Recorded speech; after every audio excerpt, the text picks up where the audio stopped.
بسم اللہ الرحمن الرحیم۔ السلام علیکم ورحمۃ اللہ وبرکاتہ۔ ناظرین اکرام، نبی رحمت صلی اللہ علیہ وسلم کی سیرت طیبہ کے حوالے سے ویڈیوز کا سلسلہ ہم نے شروع کیا ہے۔ اس سلسلے کی آج چوتھی ویڈیو آپ کی خدمت میں پیش کرنے جا رہے ہیں۔ اس سے قبل جو ویڈیو آپ کی خدمت میں پیش کی گئی اس میں نبی رحمت صلی اللہ علیہ وسلم کا بی بی حلیمہ کے پاس پرورش پانے کے واقعہ کا ہم نے آغاز کیا تھا۔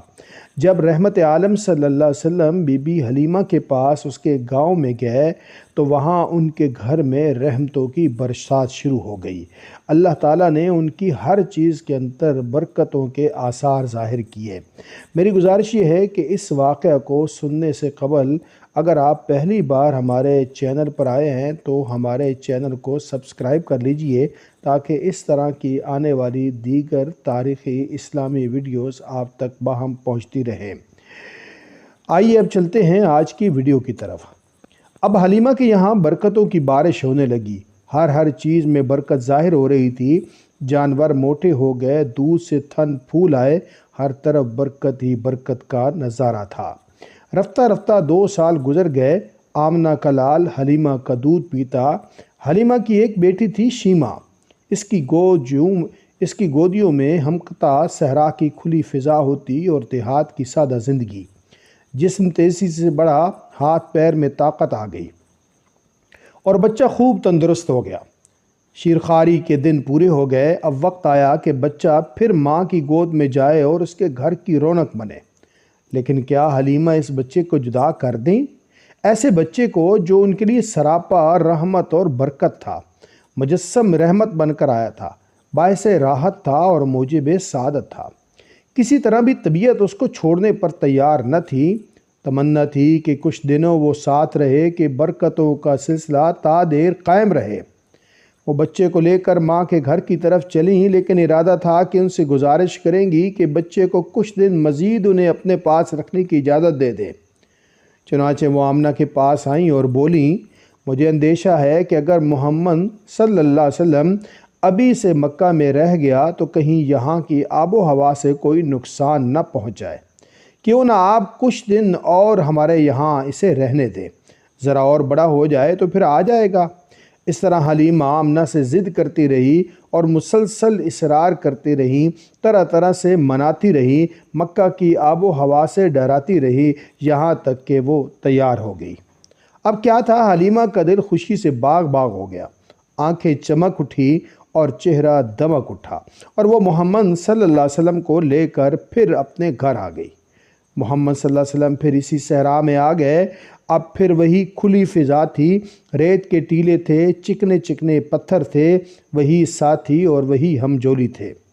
محمد پھر اسی طرح پتھروں سے کھیلتے، ریت پہ اچھلتے اور بچوں کے ساتھ ادھر ادھر دوڑتے۔ محمد صلی اللہ علیہ وسلم اب 5 سال کے ہو گئے۔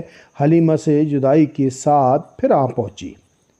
محمد صلی اللہ علیہ وسلم سے حلیمہ کو بے حد محبت تھی۔ وہ سچ مچ ان کی آنکھوں کی ٹھنڈک تھے، ان کے دل کا سکون تھے۔ محمد صلی اللہ علیہ وسلم کو بھی حلیمہ سے بے انتہا محبت تھی۔ نبوت ملنے کے بعد بھی جب وہ آپ کے پاس آئیں تو آپ میری ماں کہہ کر لپٹ گئے۔ حلیمہ کے لیے محمد کی جدائی سہان روح تھی، لیکن کیا کرتی؟ اب گھر پہنچانا ضروری تھا، مزید روکنا ممکن نہ تھا۔ پھر ایک وجہ اور بھی ہوئی جس کی وجہ سے حلیمہ نے اور جلدی کی۔ ایک روز وہ بیٹھی ہوئی تھی اور ساتھ میں محمد بھی تھے کہ اتنے میں حبشہ کے کچھ عیسائیوں کا گزر ہوا۔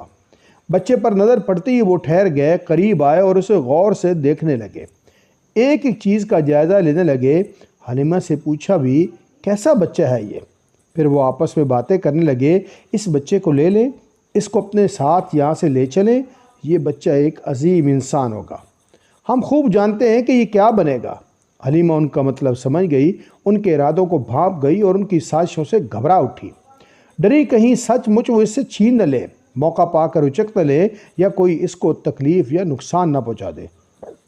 چنانچہ وہ نظر بچا کر بھاگ کھڑی ہوئی اور بچے کو لے کر غائب ہو گئی، حالانکہ انہیں امید نہ تھی کہ اس طرح وہ بھاگ سکے گی اور بچے کو ان سے محفوظ کر کے لے جا سکے گی۔ پھر جتنا جلدی ممکن تھا وہ آمنہ کے پاس پہنچی اور ان کی امانت ان کے حوالے کی، تب جا کر کہیں سکھ اور اطمینان کا ساتھ لیا۔ اب ماں کی مانتا تھی اور دادا کی سرپرستی۔ دونوں محمد صلی اللہ علیہ وسلم سے بہت پیار کرتے، ہمیشہ اپنی نظروں کے سامنے رکھتے اور ہر طرح سے آپ کا خیال رکھتے۔ آپ صلی اللہ علیہ وسلم 6 برس کے ہو گئے تو ماں کا دل چاہا کہ چل کر شوہر کی قبر دیکھے۔ چنانچہ وہ مدینہ کے لیے روانہ ہو گئی اور محمد صلی اللہ علیہ وسلم کو بھی ساتھ لیتی گئی۔ شوہر کی ایک لونڈی تھی ام ایمن، وہ بھی سفر میں ساتھ تھی۔ وہاں ایک مشہور خاندان تھا بنی نجار، محمد صلی اللہ علیہ وسلم کے دادا کے ننہال اسی خاندان میں تھی، اس لیے بی بی آمنہ جا کر وہیں ٹھہری۔ بی بی آمنہ مدینہ پہنچی تو پیارے بیٹے کو وہ گھر دکھایا جہاں اس کے پیارے باپ نے وفات پائی تھی، وہ جگہ بھی دکھائی جہاں وہ ہمیشہ کی نیند سو رہے تھے۔ آج پہلا دن تھا کہ اس معصوم بچے نے یتیمی کا مفہوم سمجھا۔ آج پہلا موقع تھا کہ اس کے شیشہ دل پر رنج و غم کا عکس پڑا۔ وہ 1 مہینہ گزار کر بی بی آمنہ نے گھر لوٹنے کا ارادہ کیا اور محمد صلی اللہ علیہ وسلم کو لے کر مکہ کے لیے روانہ ہو گئی۔ شوہر کی طرح بی بی آمنہ بھی بیمار پڑ گئی۔ جحفہ سے 23 میل پر ایک گاؤں ہے ابوا، وہاں پہنچی تو حالت بگڑ گئی اور پھر سنبھل نہ سکی۔ وہیں پر وفات پائی اور وہیں پر آپ دفن ہوئی۔ عبداللہ کی وفات بھی تو پردیس میں ہوئی تھی اور دفن بھی اسی طرح ہوئے تھے، قوم و وطن سے دور، بلکہ بہت دور۔ اللہ آپ کا ولی و کارساز ہے محمد۔ آپ یتیم تھے اور باپ کے سائے سے محروم تھے۔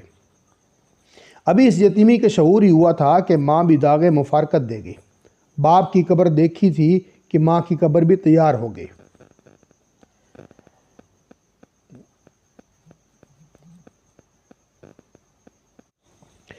اب آپ تنہا رہ گئے، ماں ساتھ تھی تب بھی آپ کو یتیمی کا ملال تھا۔ بھلا دل پر کیا بیتی ہوگی جب یہ سہارا بھی ٹوٹ گیا، ایک سے بڑھ کر ایک۔